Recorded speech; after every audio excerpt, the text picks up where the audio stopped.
Hello and welcome to Rathods IAS.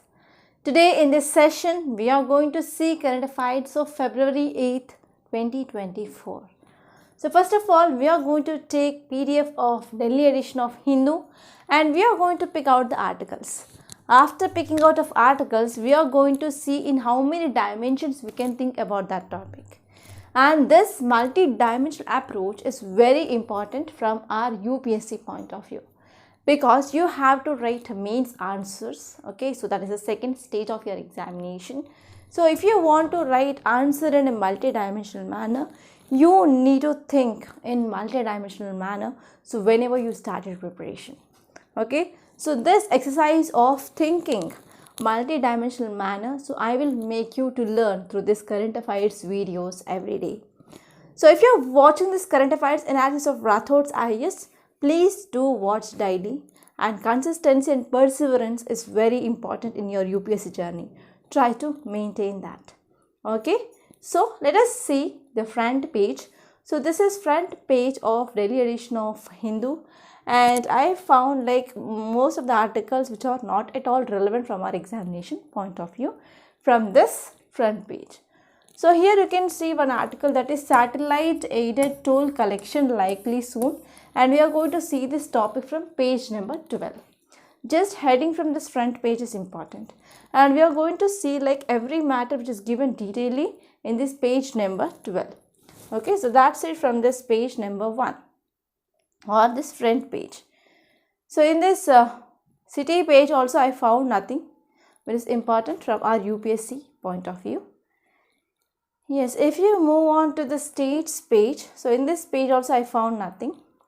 So directly you can move on to this editorial page. Okay, so directly you can move on to this editorial page. So beyond that, before that, here there is one article that is talking about mixed reactions in Northeast to centers move to fence India-Myanmar border. So this article is talking about India-Myanmar border. So especially we are going to have this fence at this India-Myanmar border. So now let us try to see the dimensions regarding this article. Yes, so this article is talking about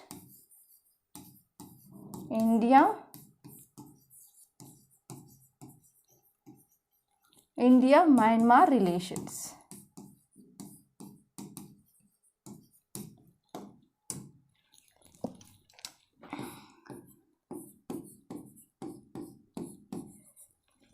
Sorry.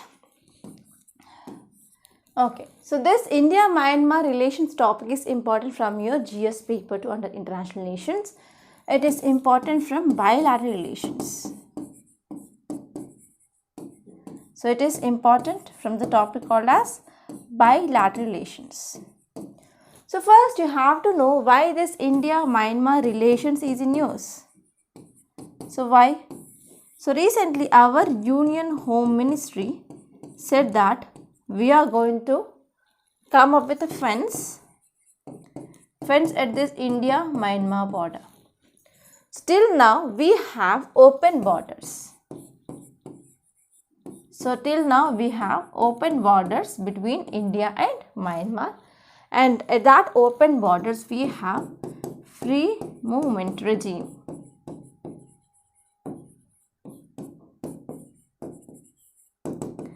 So we have free movement regime.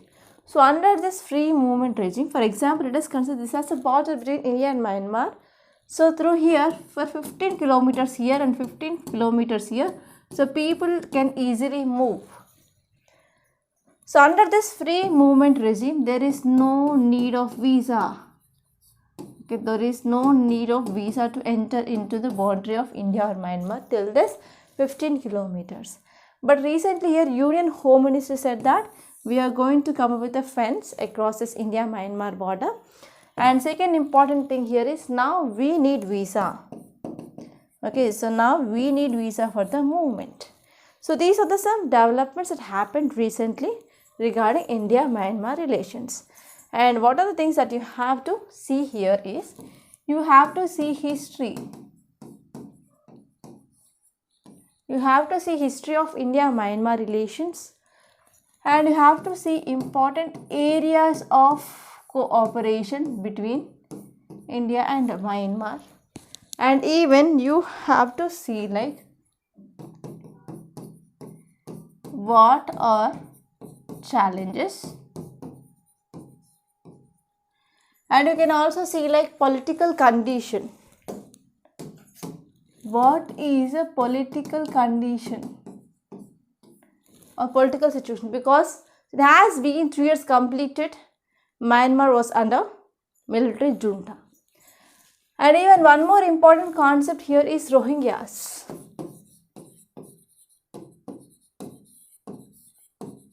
Rohingya issue is also one important thing that you have to think from this India-Myanmar relations point of view. So these all are the dimensions that you have to think regarding this topic. I said about the present context, and I also gave you the dimensions that how can you approach this topic. I forgot one more thing. So you can also see the map of Myanmar, and you know that India is sharing direct boundary with Myanmar, right? So which states are sharing boundary with this Myanmar? It is also very important prelims question. Okay, now let us move on. You can directly move on to this editorial page, as I said. Yes, in this editorial page there are articles which are very much relevant from our UPSC point of view. That is, the first one is downloading child pornography is an offense. Okay, so here what are the dimensions that you have to think about? So you have to think about lots and lots of dimensions. So first let us see, this topic is regarding child pornography.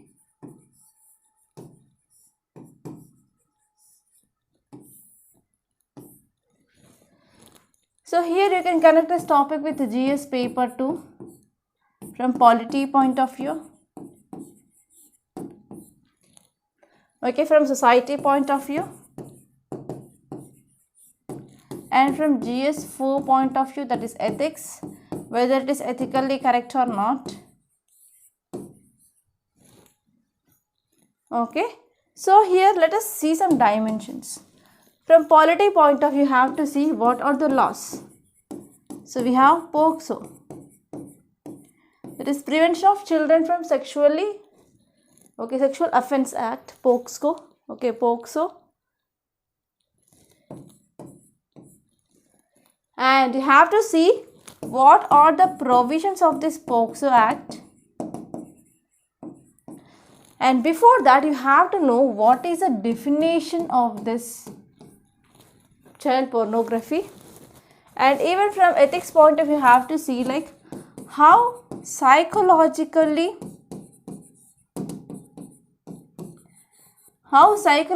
it is impacting children. Okay, so you have to see like how psychologically it is impacting the children. What are the impacts on the children? So all these things are very, very important. Okay, so all these are very, very important, psychological impacts. And apart from that, you can also see like what are the laws which are present in India apart from this POCSO. What are the laws which are present in India? So that thing is also very, very important.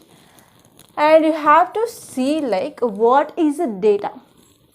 Okay, so from this data you can collect data of NCRB, National Crimes Record Bureau. So what is the data of this NCRB? So that you can see. Okay, so these are some important dimensions that you can see, and you are future bureaucrats, right? So you have to see like what are the measures can be taken to address this issue of child pornography. Okay, so these are some dimensions that you have to remember. So now let us see the notes part simultaneously without wasting much time. Yeah, the first important article here is Maldives at high risk of debt distress, says IMF. So IMF is nothing but International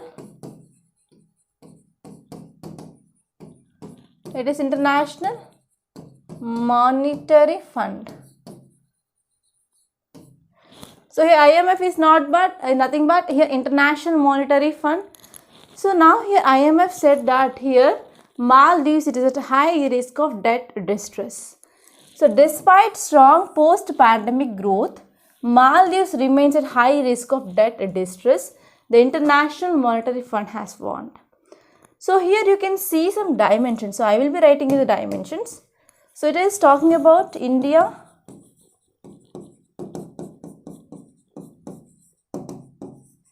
it is talking about India-Maldives relations. Right? It is talking about India-Maldives relations.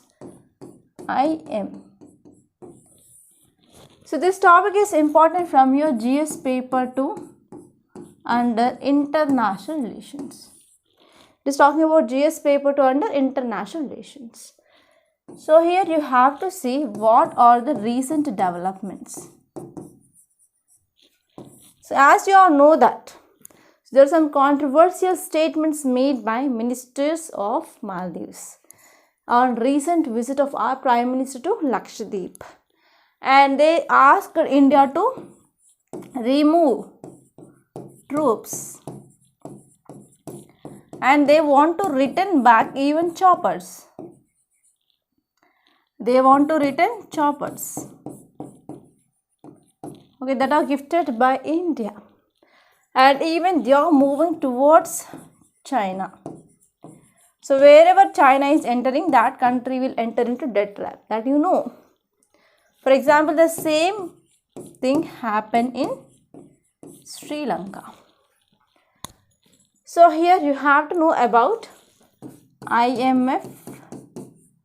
So what is the role of IMF in debt crisis and how IMF will be helping the countries to come out of this balance of payment crisis, and you have to see what are the advantages and also disadvantages of this role of IMF, and you have to see what is the procedure to be followed. So all these are important dimensions from both your international relations, and this part is from your economy point of view. So this part which comes under GS paper 3 economy, and this part comes under GS paper 2 international relations. So all these are very, very important dimensions that we are going to see now. So if you see details, so these details part I collect from Times of India, not from Hindu. So Hindu didn't give them much details, so I collected that from the Times of India. So here Maldives president, okay, present president, he said that he cannot launch any new development projects. Why? Because of debt situation in the country. Actually, so new president, he came into power in November last year, and he has tilted towards China nowadays. Okay, so because of this, we are having this straining of relations with Maldives now. India is having the straining of relations. So if we're talking about some facts regarding this IMF lends money to the troubled economies, and they are from the special drawing rights. So how this IMF is funding the countries to facing this debt crisis is that is through this special drawing rights. The special drawing rights are simply represent a basket of 5 currencies. So it is having 5 currencies, like we have US dollar, euro, Chinese yuan, Japanese yen and British pound. So these are the very, very important point from your prelims point of view.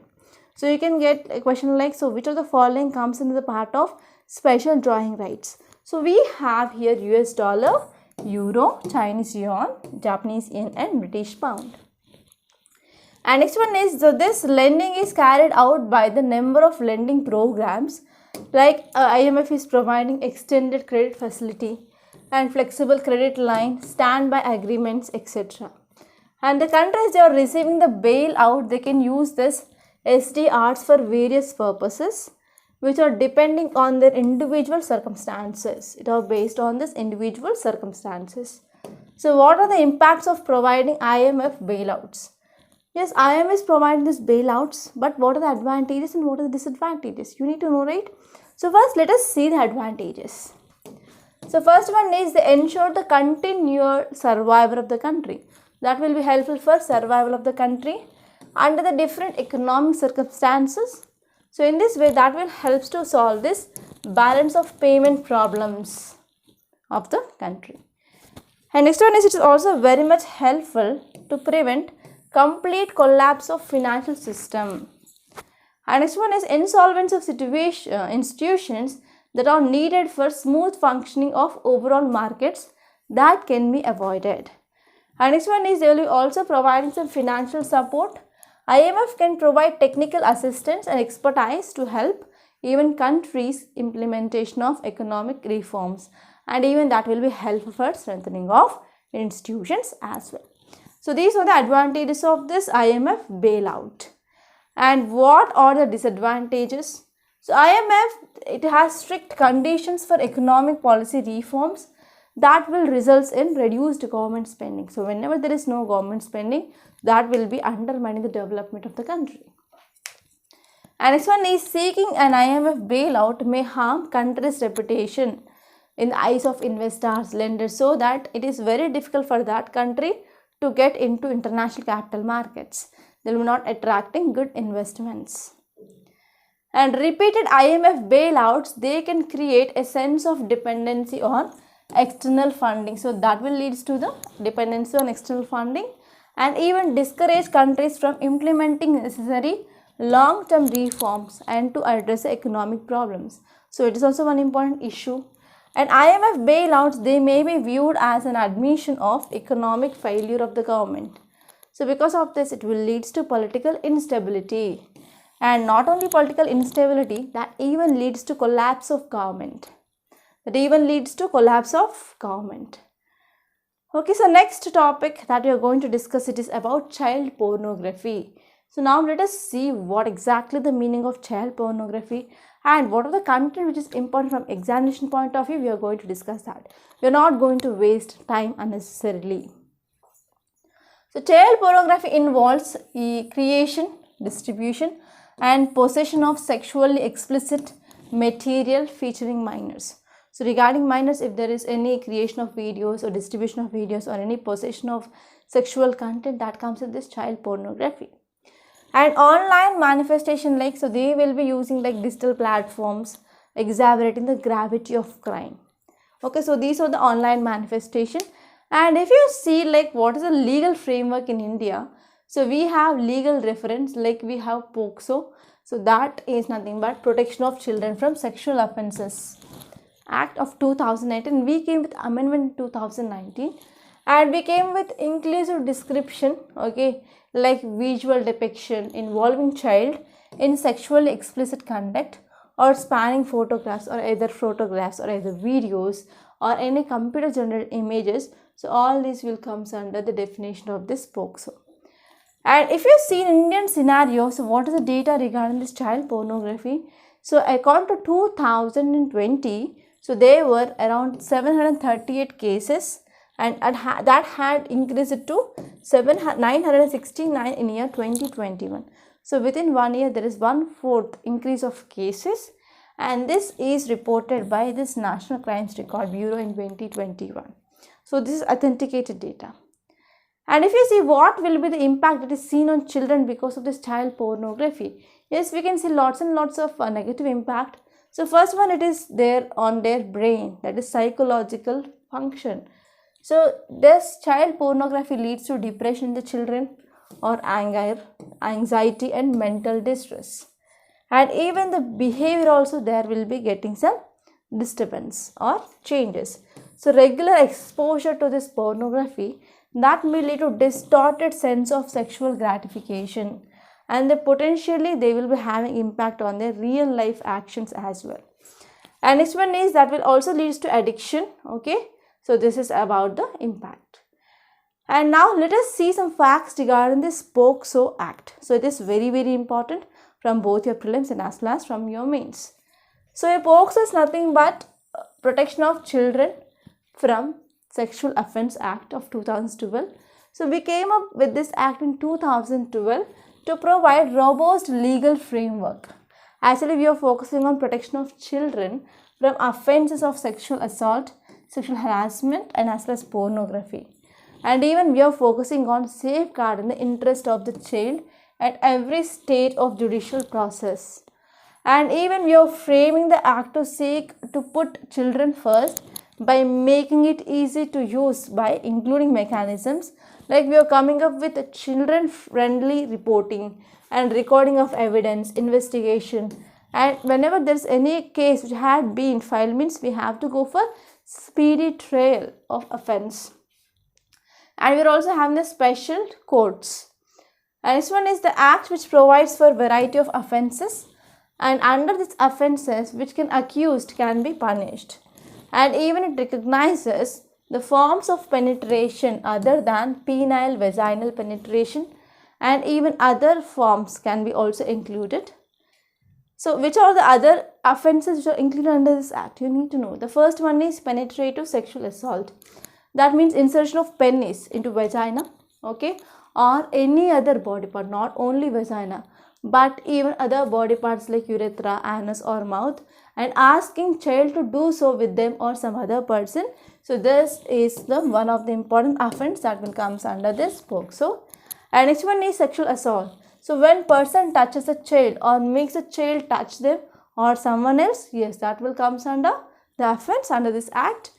And this one is sexual harassment. So passing sexually colored remark or sexual gesture or noise, repeatedly falling, flashing, etc., that will come under the offence.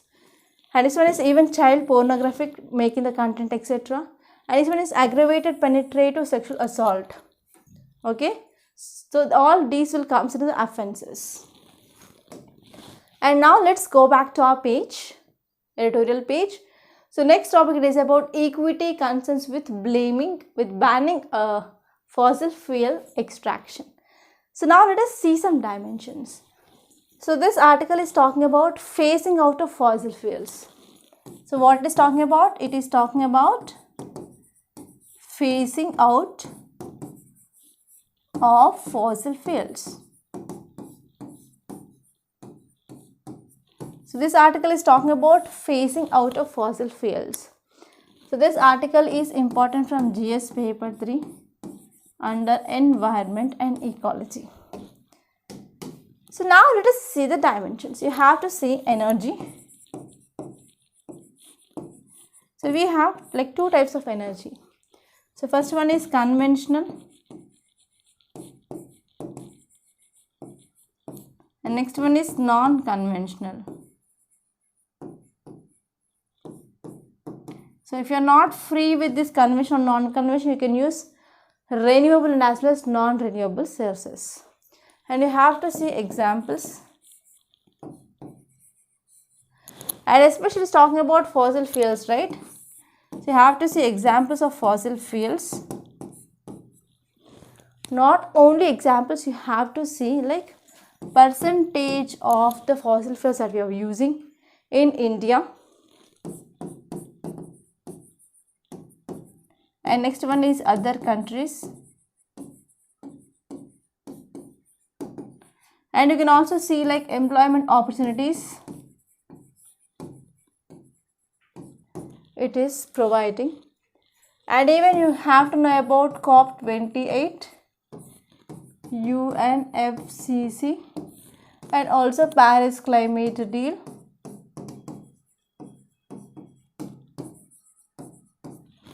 So all these are very, very important dimensions regarding this topic. And if you are going for this phasing out of fossil fuels, so what will be the impact? For example, impact on economy of the country, impact on livelihood, impact on employment, impact on environment, etc. that you have to think about. So all these are very important dimensions that you have to think. So now let us go back to the notes. So here if you are talking about this fossil fuel extraction, so now we are talking about phasing out. Okay, now we are talking about phasing out of fossil fuels. But regarding this inadequate response that we are getting from governments, that we are getting for corporations which are dealing with the issue of climate change. Okay, so we are not getting adequate response from these governments and corporations which we are talking about the issue of climate change or phasing out of fossil fuels. So this is one cause of concern. So even there is also momentum which is growing in favor of fossil fuel non-proliferation treaty. So we have this fossil fuel non-proliferation treaty. So the important aim of this treaty is to complement Paris Agreement that we came up in year 2015 to reduce global warming. That is around 1.5 degrees level when you are comparing with 1990s. Okay, so this treaty which aims to complement Paris Agreement by halting fossil fuel expansion and even to ensure an equitable phase out and fostering a just energy transition globally. And if you are talking about the pillars of this treaty, there are three important pillars. So first one is you are talking about non-proliferation. That means stop building out the problem by ending expansion. So we have to end by expansion of coal, by expansion of oil and gas production. And next one is we have to go for fair phase out. So an equitable plan for wind down of existing fossil fuel production, and even we have to increase the capacity and we have to focus on historical responsibility for emission transaction fastest, and we have to provide the support to others around the world. And next one is we have to focus on transition from non-renewable resources towards renewable. That means not clean energy towards the clean energy. Okay, so these are the three important pillars. So why we need this kind of treaty? So we have to address issues regarding this fossil fuel impacts on climate change, and we have to come up with a binding plan to halt coal, oil and gas projects. And COP28 sees a coalition forming to the purpose of fossil fuel treaty. So for all these things, yes, we need to have this type of treaty. And this article says that here UNFCCC and Kyoto Protocol and as well as Paris Agreement, so they are focusing on reduction of greenhouse emissions or greenhouse gases. And we came up with this common but differential responsibility in these three things like UNFCCC, Kyoto Protocol, etc. And we are especially focusing on decreasing of greenhouse emissions. So whenever we are decreasing these greenhouse emissions, automatically that will lead to decreasing of this global warming. And even we are governed by the criteria of per capita emissions, that means per head. So how much emissions that we are releasing. So total emissions divided by population is called as per capita emissions. And we are also focusing on historic emissions which are made by developed country, okay, and as well as financial and technological resources that they have, especially developed countries. So actually if you see, there are many countries which are heavily dependent on this fossil fuels, especially for their revenues and as well as employment. So such countries, it is very much difficult for them to go for phasing out of fossils. For example, we have countries like Canada, US and UK. So they are less dependent on these revenues from the fossil fuels, and they are having the more diverse economy, like they are focusing on this non-fossil fuel income. So because of this, it is very much easy for the transition to such countries which are less dependent on these fossil fuels.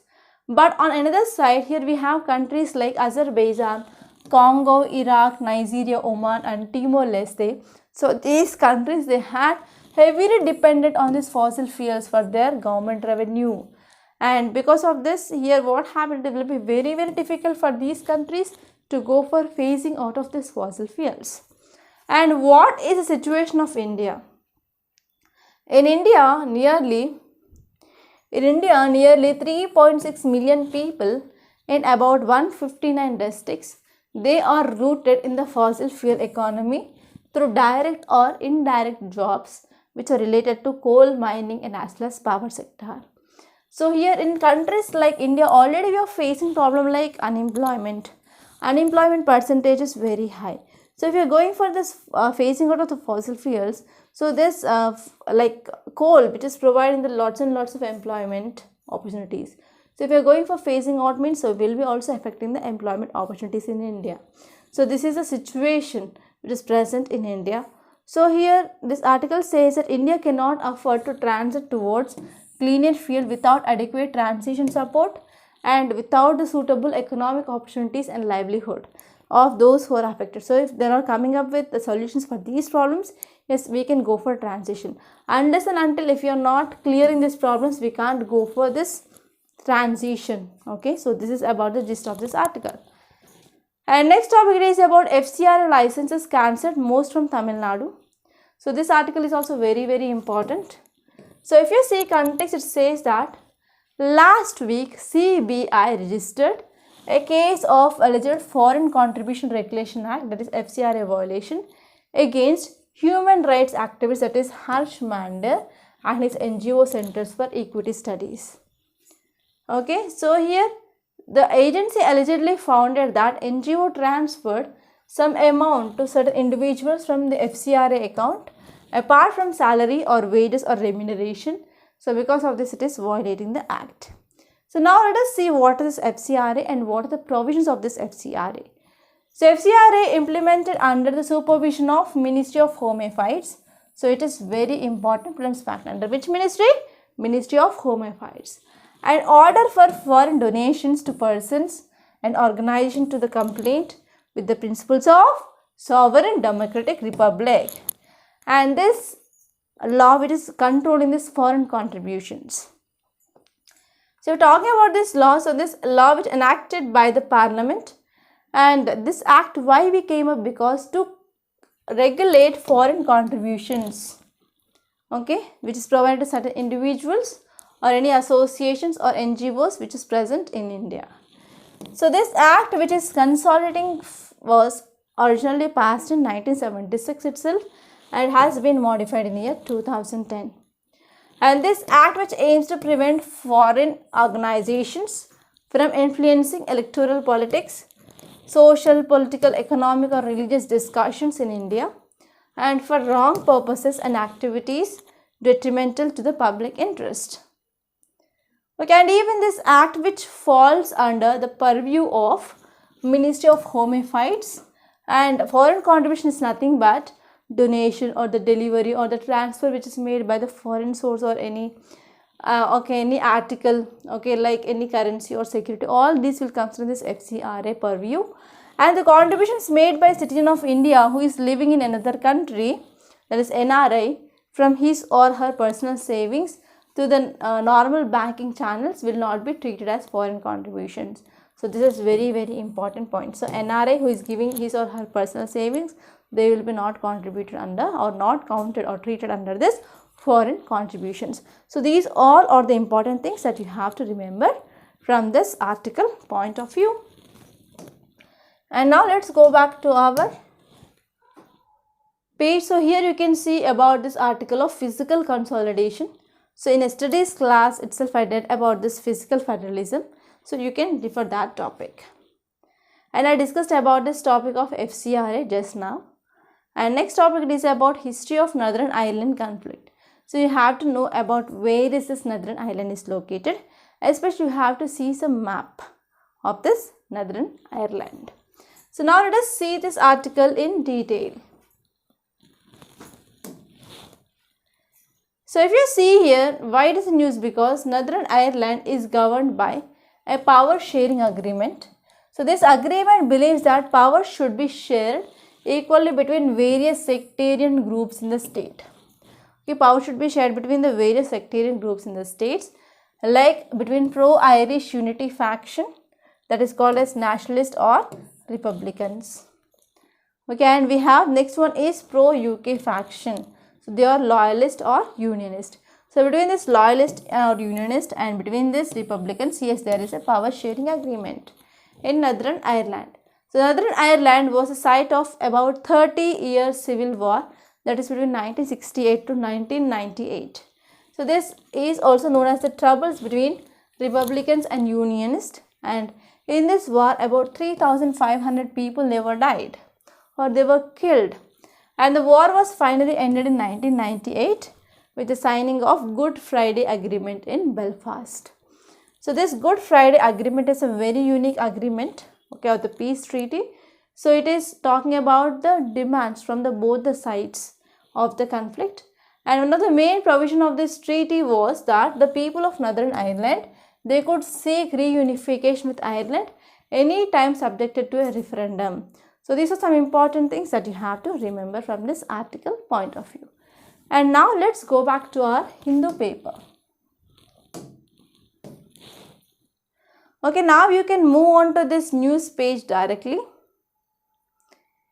Here you can see this article that we discussed in yesterday's class, that is about Uniform Civil Code. Uttarakhand Assembly passes this finally. So we have to wait and watch till the assent of the governor. Okay, so this is talking about UCC, that is Uniform Civil Code. So this Uniform Civil Code, which is directly present in our DPSP, Directive Principle of State Policies, under Article 44 of Indian Constitution. So under 44 of Indian Constitution, which comes under this Uniform DPSP under Indian Constitution. Okay, you have to see like what is this. So we have different religions like Hindus, Christians, Muslims, etc. So those communities have their own laws. For example, for Hindus we have Hindu code. Okay, so but not that, yes, we need to have this UCC. And Goa. Goa is the first state in India even before our independence. Before our independence itself, Goa has this UCC, and it is following this Portuguese law of Uniform Civil Code of 1861. Okay, so these are some important things, and if this bill which is passed and if this is getting assent means, so Uttarakhand will be the first state in our independent India to have this law. Clear? And if you move on, so most of the articles are political articles in today's newspaper. Don't spend much time in wasting. Okay. And next article, it is about satellite based toll collection. So actually one of our friend recommended that whenever you are discussing article, try to zoom that so that it will be appearing clearly so that we can read the article. So now I hope you can see, right? So this article is about satellite based toll collection may roll out before LS polls. So as of now, if you are moving to this toll gate, so it will be like this, right? And the vehicles will be moving like this, and you will be having your rod here. So for every vehicle we will be having code, barcode. It is also called as RFID. So by using this radio frequency, so we are going for detecting this vehicle and we are going for cutting off amount in the accounts.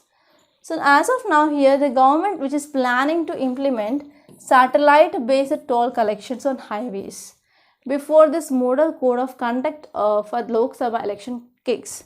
So this is a thing which mainly said by Union Road and Railway Road Transport Minister, he said. And he said that we are going to implement this satellite based toll system very soon. Okay. So the technology which has been under the government's consideration for past 3 years to implement this technology, so that we will be having having this barrier free movement of vehicles. Okay, so there is no need to require to stop for the toll payments. So this is a thing it mainly said. And as of now we have this Fastags, right? So this technology will be replacing this Fastags. So you explained that here a registration plate of the vehicle will be captured at the toll amount will be debited based on the actual length of highway traversed by the vehicle, and this will replace the radio frequency identification based Fastag system. So we came up with this Fastag system in 2006 and we made this Fastag system which is mandatory from 2021. So as of now, how many Fastag have been issued?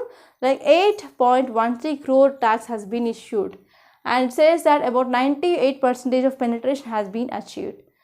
Okay, so this system you have to think and how it will be going to helpful. So in this way you have to think from this article point of view. And if you move on, yes, in this business page you can see articles like retail inflation likely eased in January month. So here always this topic always seen in news, that is inflation. So you have to see some dimensions regarding this inflation.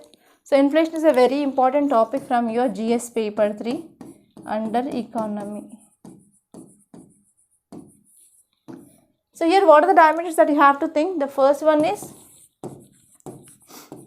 what is inflation? Whenever there is increase of prices for goods and services. This condition is called as inflation. And we have different types of inflations.